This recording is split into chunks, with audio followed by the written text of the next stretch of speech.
the deepest cut I feel is of this series is the relationship between Ray and Manny. Like, you invest so much in who they are and wanting them to survive as a duo, you know, like once they get separated, it's just like, what happens? And you want them to get back together. But you have to also release the fact that there are no answers, right? Like, when you're living on unstable ground, there really aren't any answers about what the next day is going to bring. And I think that's a testimony to Peter, and the way that he develops the stakes and the environment and character. And so for us as actors, we just day by day had to show up and go, you know, like we're doing this, but we're gonna do it together. And also, what the fuck is going on? Like, what the, like, it's true to just watch them digging deeper and deeper to try to find resolve. I'm gonna explain to you what we do. Hands up! We're posing as feds. We're ripping off drug dealers.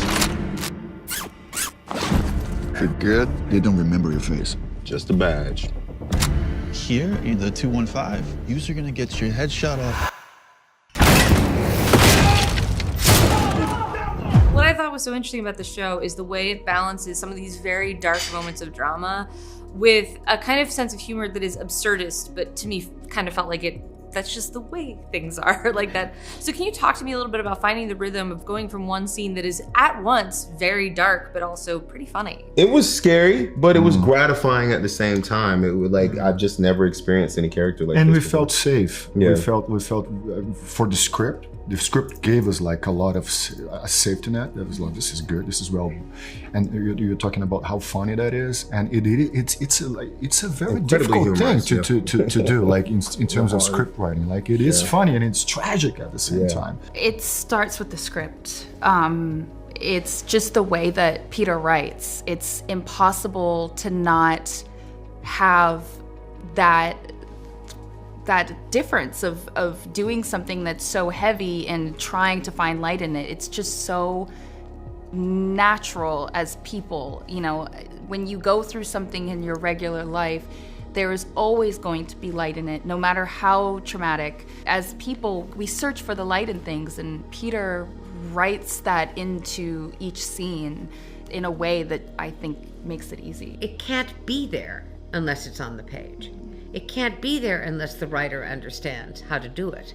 Most writers assume that we are on one level with each other. You and I are having this conversation, but you know that I could well be thinking about what I had for breakfast, who I'm going to meet later on, what happened with my kid yesterday. It all is playing into the flavor of the scene. But Peter Craig and maybe a handful of others can do it. It's a form of genius, which is why I find it galvanizing and sort of intoxicating. Aren't you in there? Because what's fascinating to you is, oh my God, he's captured that.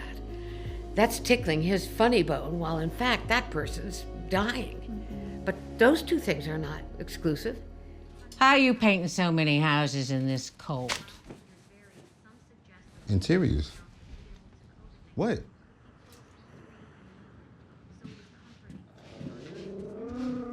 Anything you want to say to me today? Yeah. Can you walk Shermie for me? He's been cooped up all day. Haven't you, Daddy?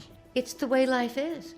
He writes life. Like church giggles. It's full of church giggles. We had real church giggles. Yeah, we did. Yeah. I do think I write that way. I think Dennis is the author of the book, Dennis DeFoya. I think he writes a little bit of it, and there's an opportunity for it in the way he writes. But I think I just naturally kind of saturate things with that a little bit, because I think that humor is just a survival mechanism. Ray's a witty character.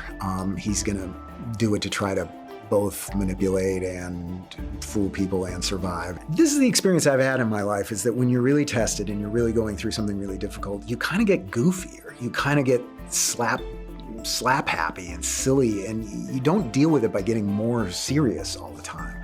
So I think there's a way to be really authentic and credible by having characters kind of have that Buster Keaton response to something absolutely awful. It's too much to then have a really awful response to it right afterwards. And particularly because we're doing a show that's really kind of about defense mechanisms and about blind spots and about all of them breaking down, and how is it that you eventually live with yourself? Two characters that wear disguises for everything they do eventually are just bare and just have to deal with whoever they really are.